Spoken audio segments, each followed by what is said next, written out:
Pokok-pokok Warta Jemaat Minggu 16 Agustus 2020.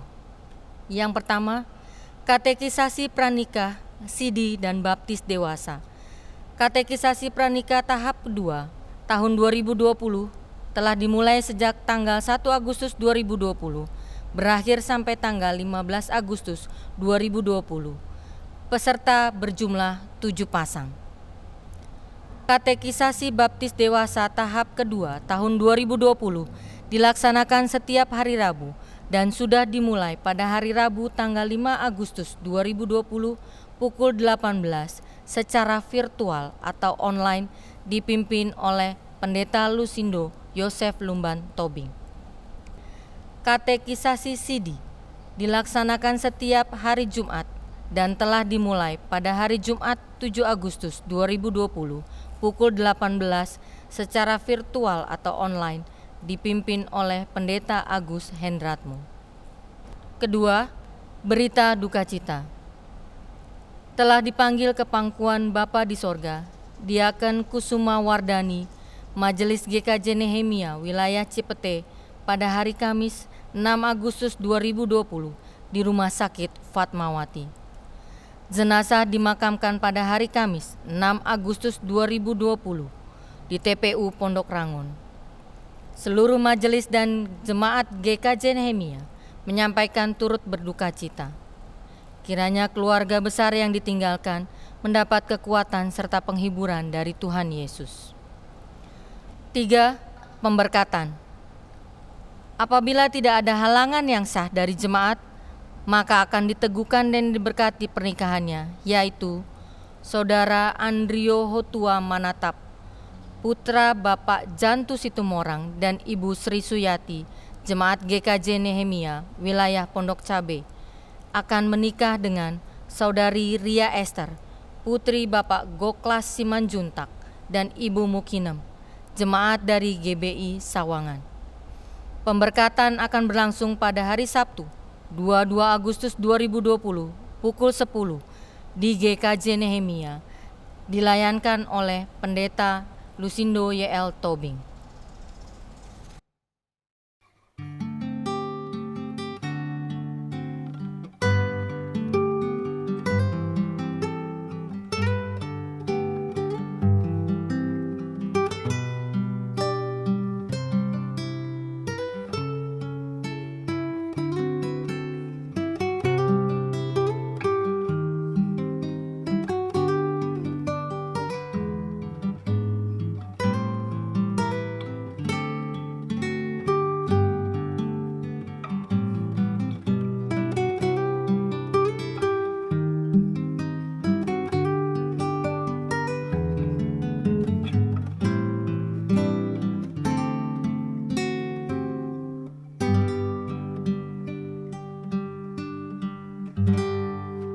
Jemaat yang dikasihi Tuhan, dalam ibadah keluarga saat ini, marilah kita bersama-sama menghayati ibadah ini dengan tekad untuk berkarya bersama Allah yang memerdekakan. Tema ibadah kita hari ini yaitu berkarya bersama Allah dalam persaudaraan yang rukun dengan sesama. Persaudaraan yang rukun dengan sesama merupakan kehendak Allah bagi kita umat-Nya. Segala bentuk perselisihan merupakan pengabdian terhadap kasih karunia Allah kepada manusia. Hidup dalam persaudaraan yang rukun sebagai realisasi kita dalam berkarya bersama Allah yang membawa kita mampu menjadi berkat bagi sesama. Marilah kita bersama-sama sujud beribadah di hadapan-Nya. Bapak, Ibu, Saudara, dimohon berdiri. Ibadah minggu ini berlangsung dalam nama Allah Bapa, Anak, dan Roh Kudus. Amin. Amin.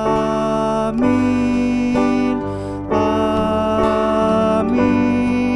Amin.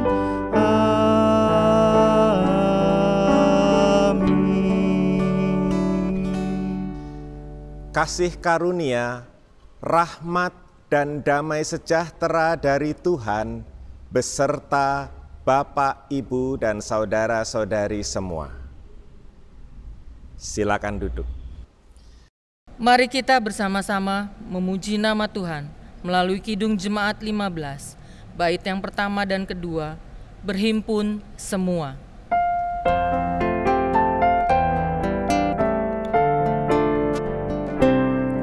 Berhimpun semua menghadap Tuhan, dan pujilah Dia pemurah benar.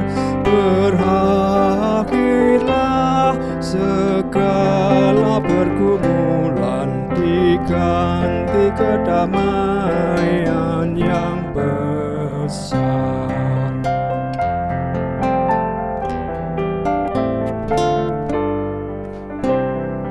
Hormati namanya serta kenangkan mujizat yang sudah dibuatnya. Hendaklah terus syukurmu kau nyatakan di jalan hidupmu seluruhnya. Ya Tuhan, kebenaran-Mu telah menyingkapkan dosa-dosa kami di hadapan-Mu. Kami bersama-sama menyesali dosa-dosa yang telah kami lakukan di hadapan-Mu. Kami ingin menyatakan penyesalan dosa kami dan memohon pengampunan-Mu melalui nyanyian pelengkap Kidung Jemaat 46, bait yang pertama dan kedua. Dari kungkungan duka kelam.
Engkau sungguh Allah yang penuh kasih dan pengampunan.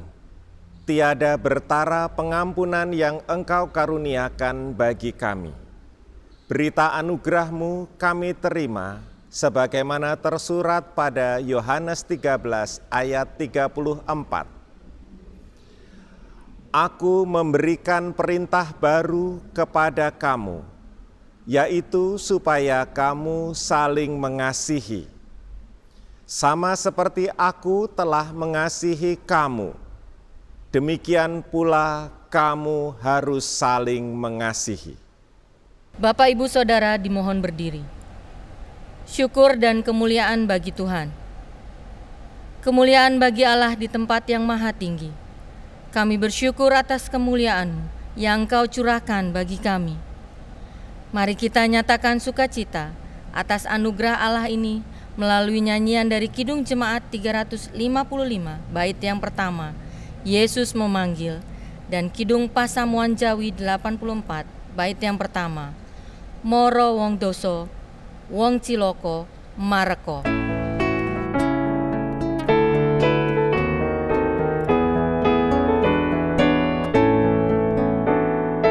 Yesus memanggil, mari segera, ikutlah jalan selamat baka.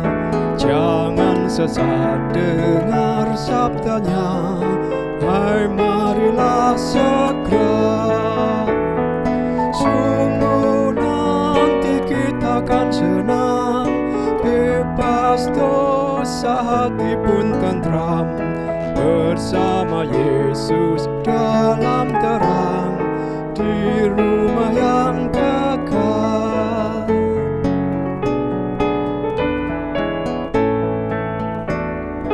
Moro wong dosa, wong cilaka, mareka ming Gusti pamarta. Temapine rat dosanira, krana kuning senyo. Saipo karaharjanira, yen sira wis manjing pracaya, sinung pecah ing kesangira, buwal sing antaka. Bapak Ibu Saudara, dipersilakan duduk kembali. Sebelum kita membaca dan merenungkan firman Tuhan, mari keluarga-keluarga kita berdoa terlebih dahulu. Ya Allah, Bapa yang Maha Pengasih, Engkau telah mengaruniakan Roh-Mu untuk tinggal di dalam hati kami. Kiranya Roh Kudus-Mu memampukan kami untuk menerima sabda-Mu saat ini dan menjadi kekuatan kami untuk berkarya bersama-Mu dalam persaudaraan yang rukun dengan sesama. Melalui sabda-Mu, mampukan kami untuk saling hidup rukun sebagai saudara dengan segenap warga negara Indonesia, dengan segala keberagaman yang ada di negara Indonesia ini. Di dalam nama Tuhan Yesus kami berdoa. Amin.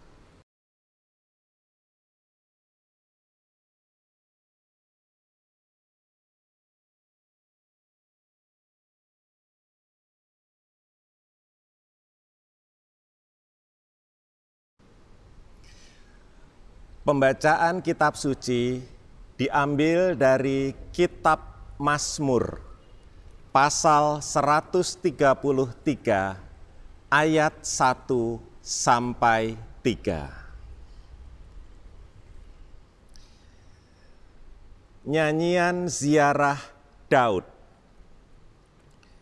Sungguh alangkah baiknya dan indahnya apabila saudara-saudara diam bersama dengan rukun. Seperti minyak yang baik di atas kepala, meleleh ke janggut, yang meleleh ke janggut Harun dan ke leher jubahnya. Seperti embun gunung Hermon yang turun ke atas gunung-gunung Sion. Sebab kesanalah Tuhan memerintahkan berkat kehidupan untuk selama-lamanya. Demikianlah pembacaan kitab suci.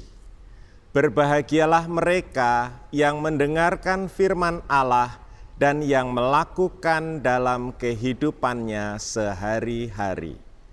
Haleluya. Haleluya, haleluya, haleluya.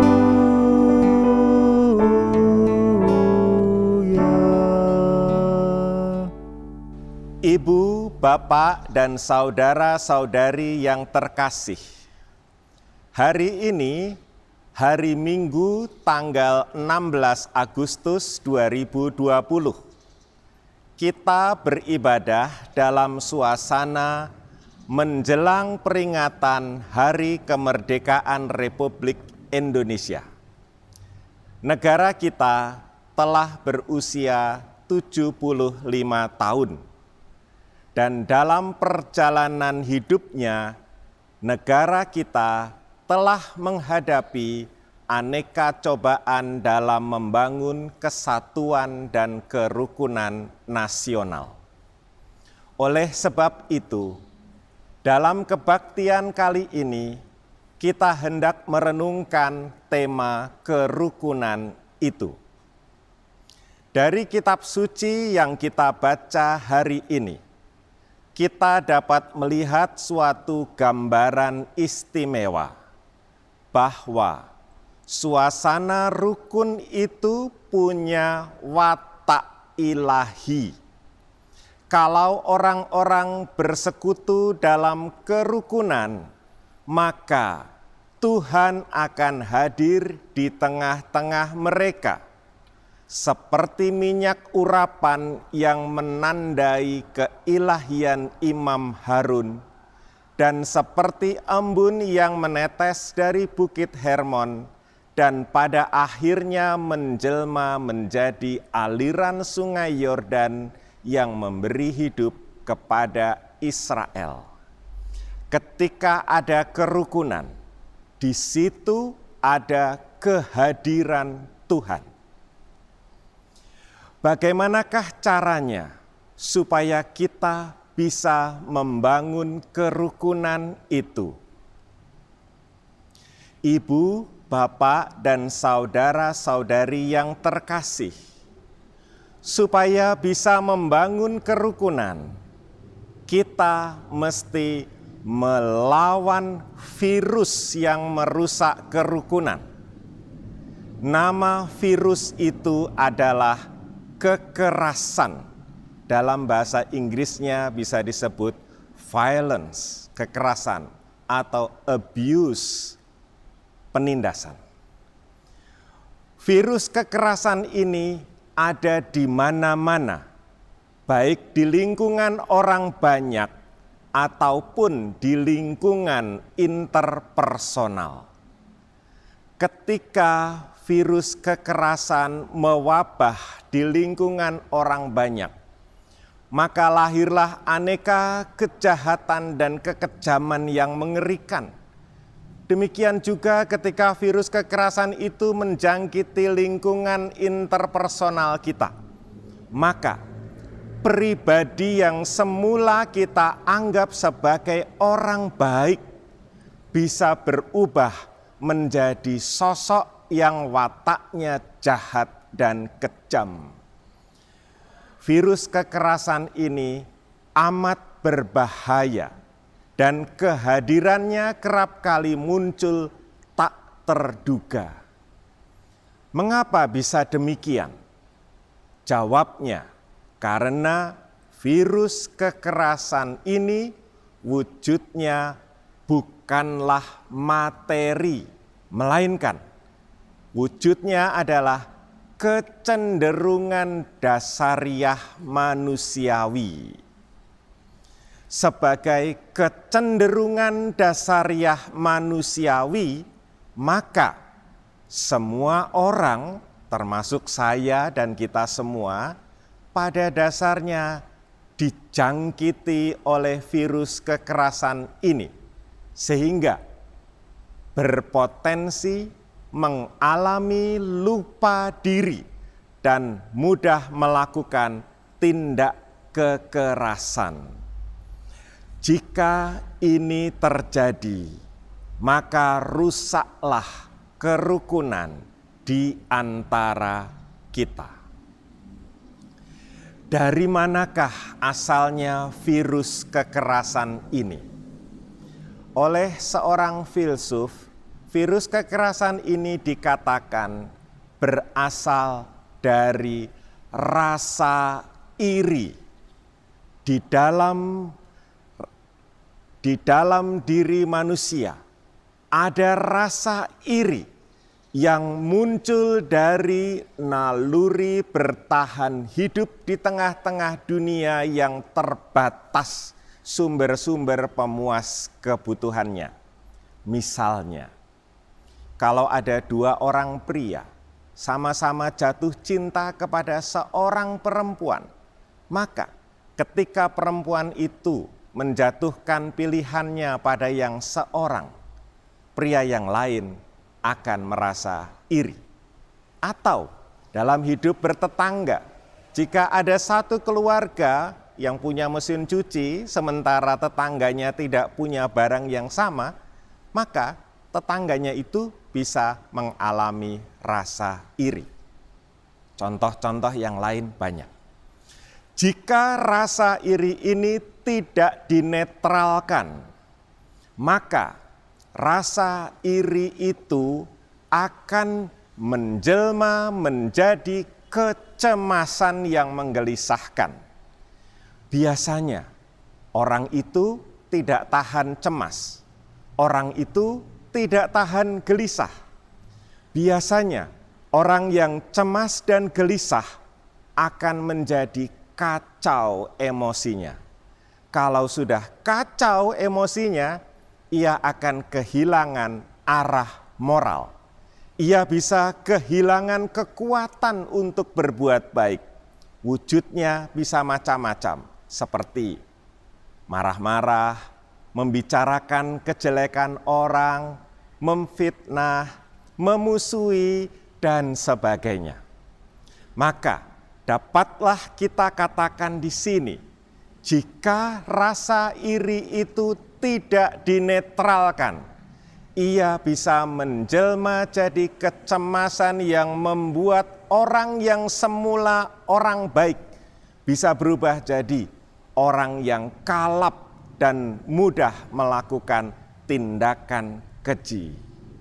Dengan kata lain, jika rasa iri ini tidak dinetralkan, maka rasa iri itu akan menjelma jadi virus kekerasan yang merusak kerukunan. Bagaimanakah caranya menetralkan rasa iri ini? Ada suatu pepatah yang mengatakan, setan itu kuat kalau ia tetap tersamar dan tersembunyi.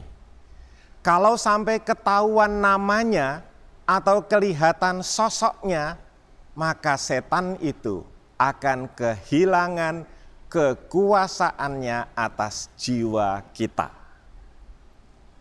Demikianlah kiranya rasa iri ini yang menjadi virus kekerasan dalam hidup manusia. Selama rasa iri itu tersamar dan tersembunyi di dalam jiwa kita, maka ia akan terus menggerogoti kekuatan kita. Namun, ketika kita berani melihatnya, lalu berani mengakuinya, wah, aku dijangkiti rasa iri, maka luruhlah kekuatan rasa iri itu. Ia tidak akan mengacaukan emosi kita. Ibu, bapak, dan saudara-saudari yang terkasih, dari bacaan kitab suci kita hari ini, yaitu dari Mazmur 133, kita dapat memetik gambaran bahwa di tengah-tengah kerukunan hidup manusia, Allah ada hadir di sana, dan kehadiran Allah itu dilukiskan dengan dua lambang, yaitu minyak urapan Imam Harun dan embun Gunung Hermon. Mari kita perhatikan lambang-lambang ini satu persatu. Lambang yang pertama bersifat sakramental. Artinya, jika lambang itu hadir, maka rahmat ilahi pun hadir di sana. Karena Harun diurapi minyak imamat, maka ia akhirnya tampil sebagai orang yang terpilih jadi imam Allah di tengah-tengah Israel. Karena ada lambang, maka rahmat Allah berkenan hadir di sana. Itulah arti lambang yang pertama. Hadirkanlah lambang, maka realitasnya akan menyusul kemudian. Jika watak lambang sakramental ini dikaitkan dengan usaha kita menetralkan rasa iri, maka dapatlah kita katakan demikian. Rasa iri ini bisa dinetralkan dengan cara menatap lambang-lambang iman kita. Jika kita dijangkiti oleh rasa iri, segeralah menatap lambang-lambang iman kita. Misalnya, salib Tuhan Yesus Kristus. Tataplah salib itu baik-baik dan alirkanlah doa kita untuk mengadukan aneka kegelisahan dan kekacauan perasaan kita di hadapan Tuhan. Maka pelan-pelan rasa iri itu akan luruh dan sirna. Emosi kita yang semula kacau kemudian akan menjadi pulih dan menjadi teduh, sehingga pikiran kita pun tetap jadi bijaksana. Hadirkanlah lambang, maka realitasnya akan menyusul kemudian. Itulah makna lambang pertama dari bacaan kita, yaitu minyak urapan atas Imam Harun. Sekarang kita periksa lambang yang kedua. Lambang yang kedua adalah embun Gunung Hermon. Gunung Hermon ini letaknya menjulang tinggi di utara Israel. Gunung ini bersalju, dan ketika saljunya mencair, salju itu berubah jadi tetesan air jernih yang membentuk sungai yang mengisi Danau Galilea dan mengaliri sungai Yordan. Oleh sebab itu, lambang embun Gunung Hermon ini menunjuk kepada alam subur yang memberi kehidupan. Karena ada alam subur, maka muncullah kenyataan hidup yang juga subur dan produktif. Hadirkanlah alam yang subur, maka hidupmu pun akan subur. Demikianlah kira-kira amanat dari gambaran tentang embun Gunung Hermon ini. Jika dikaitkan dengan tema kita, gambaran tentang embun Gunung Hermon ini kira-kira bermakna demikian. Hadirkanlah alam subur, maka hidupmu pun akan subur. Hadirkanlah alam kemanusiaan yang bebas dari rasa iri, maka dengan mudah engkau akan dapat menetralkan rasa iri yang berulang kali muncul dalam hidup manusiawi kita. Apakah wujud dari alam kemanusiaan yang bebas dari rasa iri itu? Wujudnya adalah kebiasaan. Kebiasaan ini dalam bahasa Latin disebut habitus. Habitus itu adalah alam hidup kita. Jika kita rajin mengolah kebiasaan menetralkan rasa iri, maka lama-kelamaan kita jadi kebal dengan serangan virus rasa iri. Kita jadi kuat dan punya jiwa besar yang mudah mengakui keunggulan dan kehebatan orang lain. Kita jadi suka menghargai kelebihan orang lain, dan kita akan dengan mudah melihat kebaikan-kebaikan orang lain. Dalam keadaan seperti itu, kelihatannya kita jadi seperti orang yang rela kalah prestasinya, tetapi sesungguhnya dengan rela mengakui keunggulan orang lain, kita justru semakin berprestasi secara rohani. Lalu bagaimana kita menyimpulkan dua gambaran tadi? Kesimpulannya adalah begini, bahwa kerukunan hidup manusia itu adalah campuran ajaib. Campuran ajaib antara dua hal. Yang pertama, usaha manusiawi, lambangnya minyak urapan, dan anugerah Tuhan, lambangnya embun gunung Hermon. Keduanya saling terkait dan menciptakan perjalanan hidup kita yang disertai dan diberkati oleh Allah. Oleh sebab itu, marilah kita giat berusaha, bukan untuk memancing anugerah Tuhan, namun supaya kita dapat semakin menghargai anugerah Allah itu yang selalu dicurahkannya dengan cuma-cuma.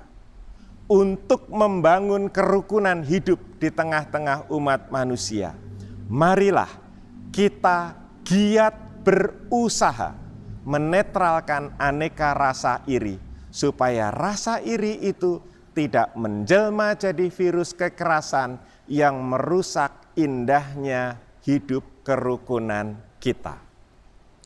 Dengan usaha giat menetralkan rasa iri ini, kita akan berjalan seiring selangkah dengan Tuhan yang menganugerahkan kerukunan dan damainya di bumi ini. Akhirnya, saya ingin menutup khotbah ini dengan sebuah pantun. Kembang melati di Wonogiri, mekar berseri di tepi telaga. Rajin-rajinlah menetralkan rasa iri, supaya kerukunan hidup tetap terjaga. Amin.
Bapak, Ibu, Saudara dimohon berdiri. Pengakuan iman rasuli. Bersama dengan umat Tuhan di segala tempat dan dalam persaudaraan dengan umat Tuhan di segala abad, marilah kita meneguhkan iman percaya kita dengan mengucapkan pengakuan iman rasuli secara bersama-sama. Aku percaya kepada Allah, Bapa yang Maha Kuasa, Khalik langit dan bumi, dan kepada Yesus Kristus, Anak-Nya yang tunggal, Tuhan kita, yang dikandung daripada Roh Kudus, lahir dari anak darah Maria, yang menderita di bawah pemerintahan Pontius Pilatus, disalibkan, mati dan dikuburkan, turun ke dalam kerajaan maut. Pada hari yang ketiga, bangkit pula dari antara orang mati, naik ke surga, duduk di sebelah kanan Allah, Bapa yang Maha Kuasa, dan akan datang dari sana untuk menghakimi orang yang hidup dan yang mati.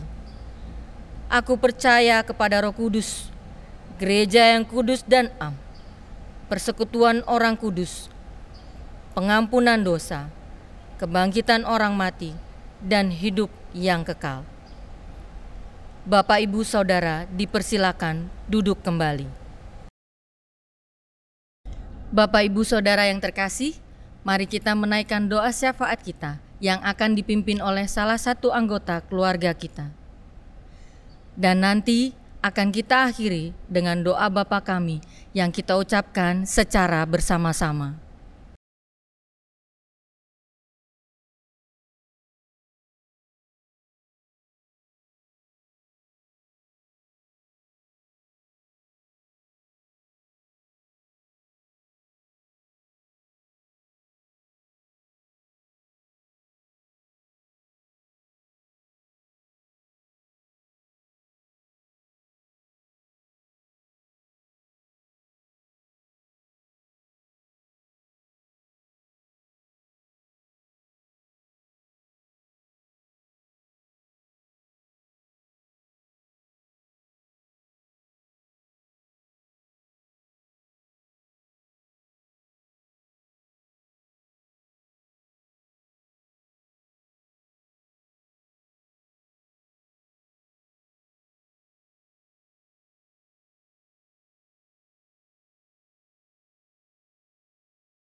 Inilah doa syafaat kami ya Tuhan, yang kami akhiri dengan mengucapkan doa Bapa kami di hadapan-Mu.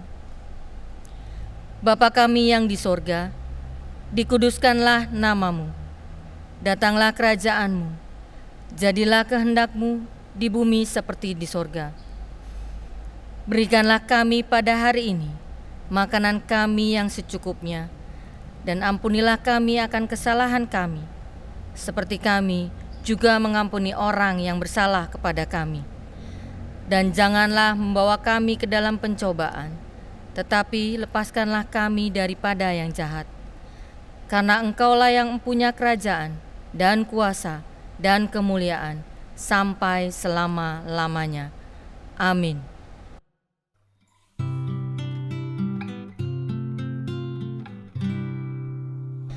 Persembahan. Keluarga-keluarga yang dikasihi Tuhan, persembahan yang telah dikumpulkan oleh masing-masing keluarga mohon dimasukkan dalam amplop dan direkatkan untuk diserahkan ke gereja. Persembahan juga dapat ditransfer ke rekening GKJ Nehemia di Bank Mandiri Cabang Pondok Indah dengan nomor rekening 101 008 1049 106 atas nama Gereja Kristen Jawa Nehemia. Jika ada kesulitan dengan transfer, ibu bapak saudara dapat menghubungi majelis GKJ Nehemia. Untuk doa persembahan, silakan nanti dipimpin oleh salah satu anggota keluarga.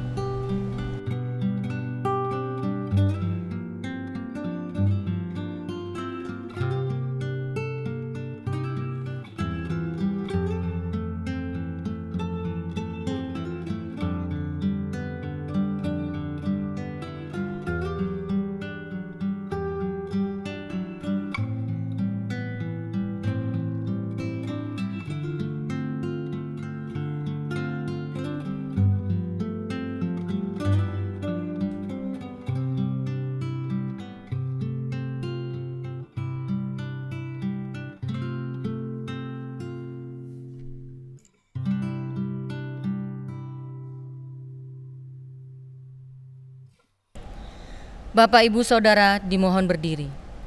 Nyanyian pengutusan. Mari kita wujudkan kesediaan kita diutus Tuhan dengan menyanyikan lagu pengutusan dari Kidung Pasamuan Jawi 357, bait yang pertama dan kedua, Endaing Satuluran. Sedangkan untuk bait ketiga akan kita nyanyikan setelah berkat Tuhan.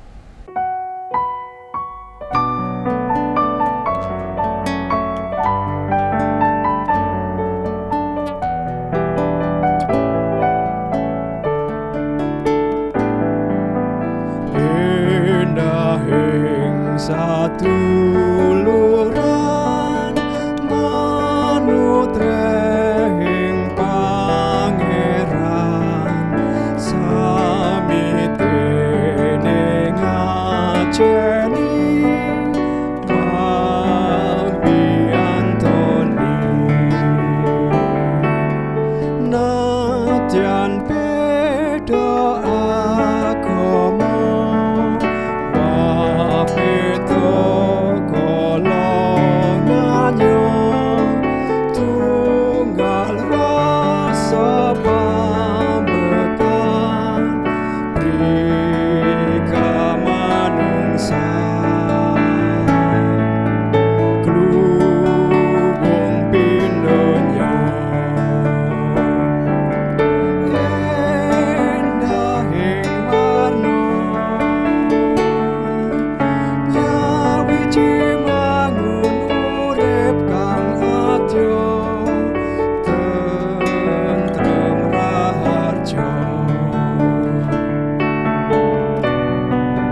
Jemaat yang dikasihi dan mengasihi Tuhan Yesus, marilah kita menerima tugas perutusan kita sebagai pengikut Kristus yang mampu berkarya bersama Allah dalam persaudaraan yang rukun dengan sesama, melalui segenap keberadaan hidup kita.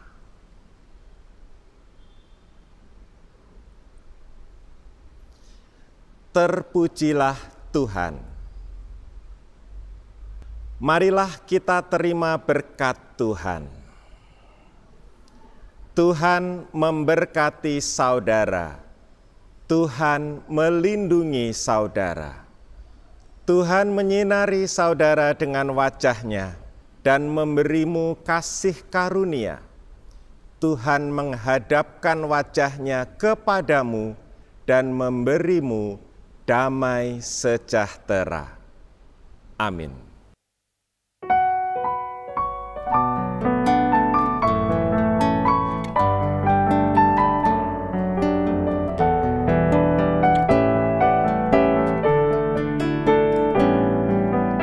Rukun gawe santosa jamung puprawohira ngestokno sabdeng Gusti tresno sesami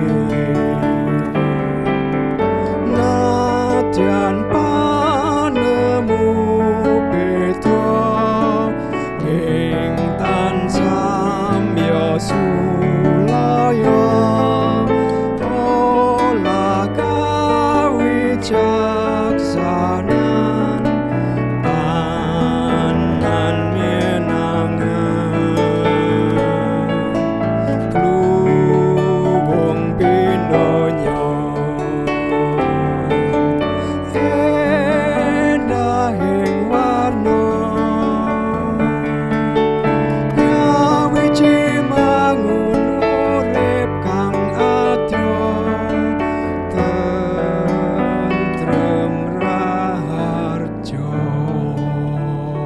Bapak, Ibu, Saudara, keluarga-keluarga yang dikasihi dan mengasihi Tuhan, ibadah keluarga telah selesai. Bapak, Ibu, Saudara dipersilakan duduk dan mengambil waktu untuk saat teduh. Majelis Gereja Kristen Jawa Nehemia mengucapkan selamat hari Minggu. Tetap sukacita, walau kita belum bisa memulai ibadah di gereja. Tetap patuhi protokol kesehatan dalam masa adaptasi kebiasaan baru. Tetap tinggal di rumah, tetap ibadah keluarga di rumah, dan terus jaga kesehatan. Tuhan Yesus memberkati kita semua. Amin.